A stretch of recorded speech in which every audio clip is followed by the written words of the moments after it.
ये students, next है budding. Budding ये वही प्रोसेस है जो एसेक्सुअल रिप्रोडक्शन में आपके यूनिसेलुलर ऑर्गेनिजम्स ने यूज़ की थी। ईस्ट ने यूज़ किया था बडिंग को, जिसमें चेन बन गई थी ईस्ट की। But budding is also use by some multi cellular organisms like hydra. Hydra use करता है इसको। Hydra uses budding to multiply. ठीक है, और ये भी काफ़ी एग्जाम में आता है। और हमारे पास हमारी पार्थ स्कूल की लेबोरेटरीज में बहुत ही अच्छी स्लाइड है, बेस्ट है, one of the best slide we have, जो हम माइक्रोस्कोप में देखते हैं। आपको बिल्कुल सेम यही डायग्राम देखने को मिलेगा, ओरिजिनल है। ठीक है, सेम ये you can see the same diagram in your laboratories. But वो डिफरेंट केस है कि अभी लॉकडाउन में नहीं चल रहा है। ठीक है, अब देखते हैं बर्ड में क्या होता है। Bird, what is bird? It is an outer growth of a body on a wall. किसी भी दीवार के ऊपर, किसी वॉल के ऊपर अगर कोई आउटर ग्रोथ है सरफेस के ऊपर, तो वो बर्ड है। ठीक है, you can see the bird here. यहां पर एक बर्ड दिखना शुरू हो गया। अब धीरे धीरे इसका साइज बढ़ता रहेगा, gradually. Yes, here it is.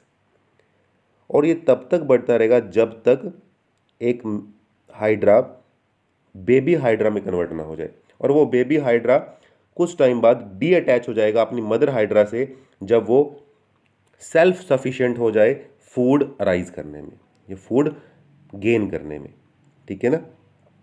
So this is in this method a mother hydra give birth to a baby hydra with the help of asexual reproduction method named budding.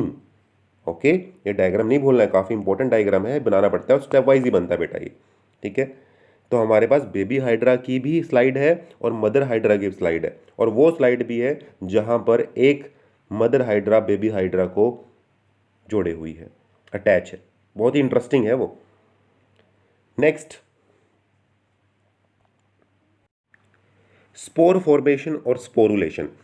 This method, this asexual method is used by the Rhizopus. Fungus का name है Rhizopus, इसको bread mould के नाम से भी famous है। This is Rhizopus और bread mould. आपने अपने ब्रेड में देखा हो कई बार एक फंगस लग जाती है अगर उसको काफ़ी देर तक हम बाहर छोड़ देते हैं, डार्क ग्रीन कलर की, that is Rhizopus. Rhizopus is a fungus, multicellular fungus that reproduce by asexual reproduction with the help of spore formulation और sporulation method. वर्क कैसे करता है? We can see with the help of diagram. हमारे पास diagram है, देखो बेटा, this is the diagram of rhizopus. This, सिर्फ ये वाला, दिस इज राइजोपस। अगर हम अपने ब्रेड को, एक फंगस लगे हुए ब्रेड को माइक्रोस्कोप में देखते हैं तो हमें कुछ ऐसा व्यू दिखता है, सेम ऐसा व्यू। ये डार्क ग्रीन कलर के आपको ऊपर स्पोरेंजियम दिखाई देते हैं। राइजोपस का जो बल्ब लाइक स्ट्रक्चर होते हैं दैट इज स्पोरेंजियम, और जो स्टेम लाइक स्ट्रक्चर है, स्टेम, वो होता है स्पोरेंजियोफोर। और जो रूट्स लाइक स्ट्रक्चर हैं, जो ब्रेड पे, जो राइजोपस को ब्रेड से बांधने काम करते हैं, बाइंडिंग का काम करते हैं, उनको बोलते हैं राइजोडोफल हाइफे। क्या बोलते हैं? राइजोडल हाइफे। तो अब हर कोई रिप्रोड्यूस करना चाहता है, हर कोई अपनी फैमिली को इंक्रीज करना चाहता है, तो राइजोपस भी चाहता है। तो राइजोपस क्या करता है? अपने स्पोरेंजियम को आउटर एटमॉस्फेयर में अपने स्पोरेंजियम को क्रैक कर देता है। क्रैक करने के बाद इस स्पोरेंजियम, जो बल्ब लाइक स्ट्रक्चर है स्पोरेंजियम, इसके अंदर छोटे छोटे स्पोर्स होते हैं, दाने। Here it is. ये स्पोर जैसे ही आउटर एटमॉस्फेयर में जाते हैं तो एयर में, with the help of air, ये पूरे एटमॉस्फेयर के अंदर स्प्रेड हो जाते हैं। और जब भी इन स्पोर को एक ऑप्टिमम प्लेटफॉर्म मिलता है, ऑप्टिमम प्लेटफॉर्म क्या होता है? एक ऐसा प्लेटफॉर्म जहां पर खाने के लिए ग्लूकोज हो और वाटर हो, मॉइस्ट कंडीशन हो, ये स्पोर अगेन कन्वर्ट हो जाएगा किसमें? राइजोपस में।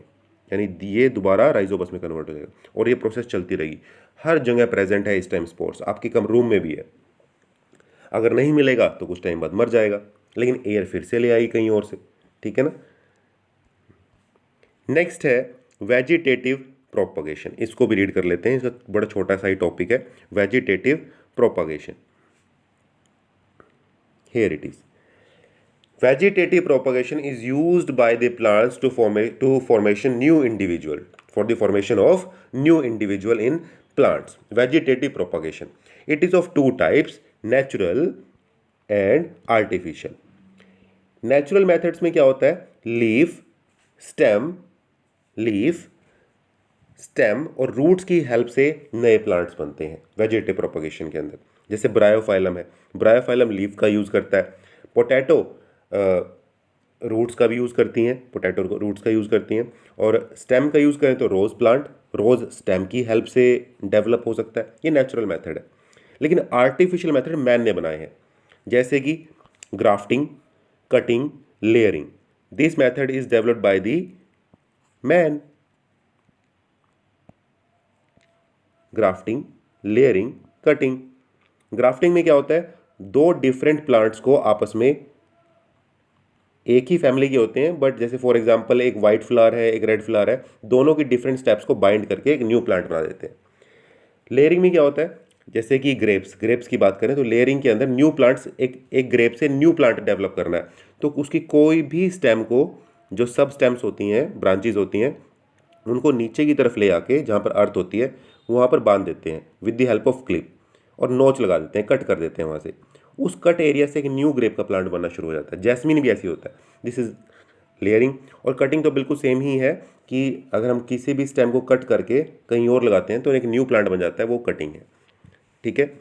नेक्स्ट है टिश्यू कल्चर। टिश्यू कल्चर भी काफ़ी कॉमन है आजकल, काफ़ी एडवांस मेथड इसको यूज़ कर बोलते हैं और यूज़ भी करते हैं। टिश्यू कल्चर में क्या होता है कि इसमें आपने क्या करना है कि सिर्फ प्लांट का टिश्यू लेके आना है। कैसे प्लांट का, आपको कोई नीड नहीं है उसकी लीफ, स्टेम, रूट्स लाने की, जस्ट उसका टिश्यू ले आओ, उसके बॉडी कहीं पार्ट से छोटा सा टिश्यू कट करके। उसको आपने क्या करना है, लेबोरेटरी में एक कॉनिकल फ्लास्क लेनी है और कॉनिकल फ्लास्क के अंदर एक बेस बनाना है आपने कॉटन का। उस कॉटन के ऊपर आपने उसको रख देना है, उस टिश्यू को, और ऊपर से एक हार्मोन ऐड करना है जिसका नाम है ऑक्सिन। आपने पढ़ा भी हुआ बच्चों, auxin, it is a growth hormone, और कुछ वाटर के कंटेंट्स। ठीक है, बस इतना सा करना है। This is tissue culture. कुछ टाइम बाद जो ये टिश्यू है ये किस में कन्वर्ट होना शुरू हो जाएगा, प्लांट्स में, छोटे छोटे प्लांटलेट्स में लीफ आ जाएगी यहाँ पर। और मेन यहाँ पर किसकी वजह से ऐसा हुआ, ऑक्सीजन की वजह से ऐसा हुआ। ठीक है, तो ये टिश्यू कल्चर है, ये भी आजकल काफ़ी यूज होता है। So this is the asexual reproduction of your chapter.